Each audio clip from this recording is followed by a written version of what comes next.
Part 1 of the Terminus contract begins.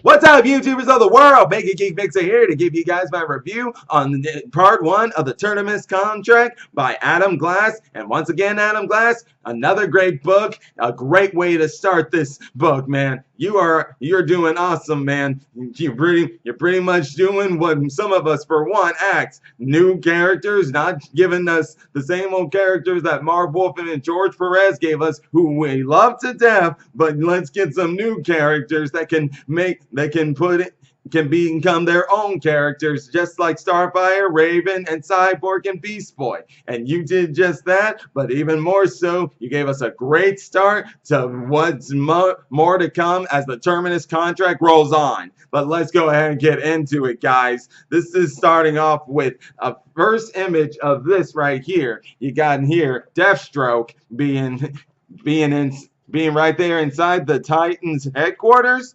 Yes, the Titans headquarters, and you can see that everyone's down and out, and Deathstroke saying that he did this. Now, this is not sure this is a dream, a post-traumatic stress disorder for Damian, but one thing about this dream is that I think it's a vision of what's gonna come in the future issues of this crossover. Whatever's gonna happen, it ain't gonna be pretty, and he's saying it's Damian's fault. So what is it? Like I said in my last issue, there are worser things than death than what Damian can do to break this team up, or close to breaking it up, because that's what we're seeing right now. And it's obviously now it's obviously clear time has passed, because Dejin and him were talking, and she actually knows of Deathstroke. And she said her magic needed time for him to still heal, but he wanted to insist, let's get on with it and get Deathstroke. And that's when he gives out the meeting to the team. Of course, Kid Flash and Emiko aren't happy about that, because unlike Crush, Roundhouse, and Dejin probably maybe knows just a tiny bit about Deathstroke, only from what Robin has told her. But still, like, that's when he gives out a brief speech on how he's taken on many people, and his dealing with the Teen Titans and the Judas contract, and his recent dealing with the Titans and Teen Titans and the Lazarus contract. And what's more, it was great to see here that let me get to that spot here. Yeah, right here with Flash and Flash and Robin. Yes, these guys, it's great to see these two talking. I mean, because these two are more closer to Deathstroke than any of the other members. And if you guys don't know what I mean, well, just check out the Lazarus contract and Deathstroke Defiance to learn about that, at least on Wally West's side. But I'm pretty sure you guys have seen enough history with Damian and Deathstroke to know their history, especially after Deathstroke and Damian's father went at it with that whole theory about Deathstroke maybe being Damian's father. Oh, that was crazy. But even more so, Emiko Queen has said that for her, she said that if Robin slipped, she's pulling the plug, because she didn't like that she was not informed about this, especially since it said, now she says she's the only one who knows about Damian's prison. Yet I'm wondering if that might be true. Why do I say that? Well, because if y'all remember in, what was that, probably, I'm not quite sure, I think issue 26 or 25, no, 26, yeah, I'm right, 26. In issue 26, when they went to the Batcave and Damian was talking with Alfred, as he went back to the Batcave, Dejin was behind him. So it's for that, and I'm thinking like most people, not most people, but some people out there, that when Alfred was talking to Damian, that wasn't Alfred. That was actually Dejin disguised as Alfred. She put a spell around her to make her look like Alfred. Now, that's not me necessarily saying is she becoming someone else to learn of Damian's prison, but she has her way of finding out about Damian's prison. So that's why I think that Dejin also may know about it. She just hasn't said anything. But that's just a hypothesis, a theory, mind you. But yeah, in the end, though, Red Arrow and Kid Flash have their doubts about how they can bring in Deathstroke, a world deadly assassin for that matter. I do not disagree. But in either case, we go into seeing Deathstroke here at a barber shop, and it looks like everything's all good. Like the Titans are just gonna ambush them. Well, they were, but it didn't work out. You see, Dejin had placed the Titans in a spell on Deathstroke to make him think that they were the people that Deathstroke knew at that barbershop, when in reality, nope, Deathstroke ain't buying that. But because he saw right through him, and then the battle between the Teen Titans and Deathstroke begins, and it's a crazy battle because with that icon suit, he just knows how to beat these guys thanks to the computer, the AI computer of Wintergreen from that icon suit, because he beats down Crush easily, and then look what he does here to Roundhouse.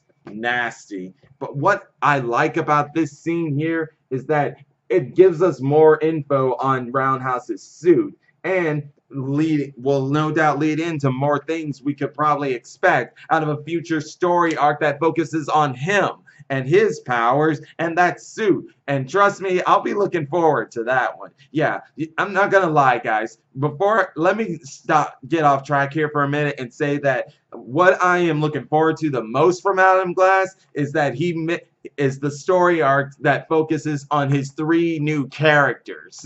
Yes. And right now, we already know that after the Terminus contract, the first story arc we're going to be exploring is Crush with her and her father, Lobo, which, like I said in my last issue, I hope we find out that he is, I hope we find out who the mother is. I am looking forward to that, big time.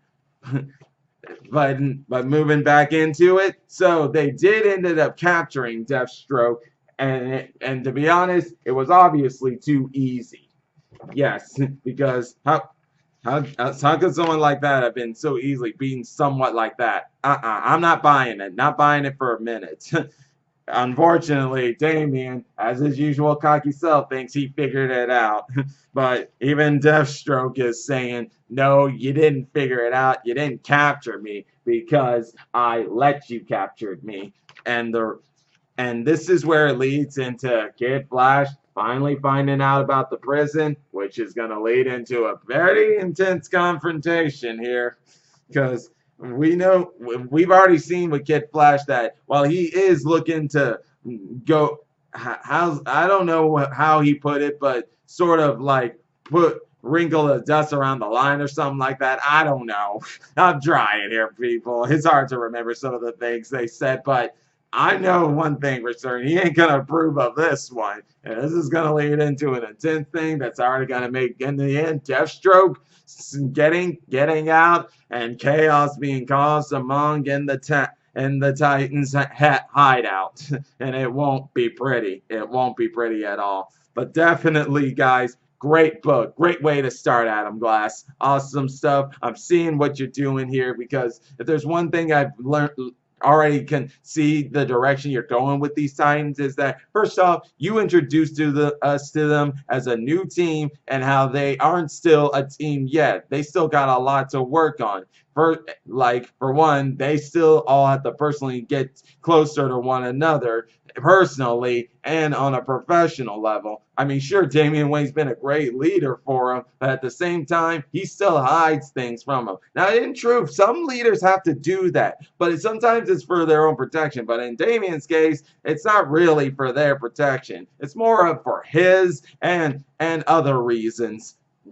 But I still like what he's doing here, and the fact that after the Terminus contract, or whatever Damian or any of the Titan members is going to do, like I said before, it's going to break this team up in a bad way, only for Adam Glass to begin you to really get the ball rolling as he journeys to making them become even closer together as a team. Because no doubt when the Lobo arc starts, that'll be their first part. That'll be their first spark in them learning how to become a better team and learning that each of them have their flaws that they really screwed up on.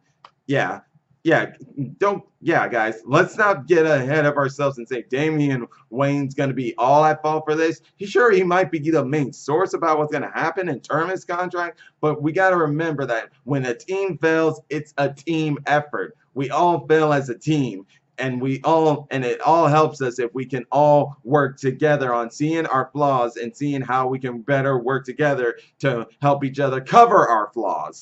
That's what makes Teen Titans great. And sure, this may end up becoming a family, but they definitely won't be your usual type of family of the Teen Titans. That's for sure. But either case, guys, if you like this, I totally recommend this book here, guys. Get the Terminus contract so we can really see the starting point as the team works their way to become an even better team than what they are. Because after this story arc, that's when the journey begins. And already Adam Glass from the very beginning was doing a great job with this team. It's amazing, and he continues to do great. And I have no doubt that he and Christopher Priest will figure it out.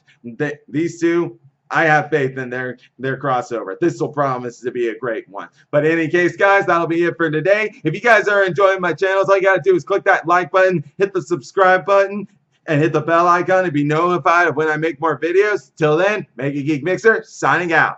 Bye!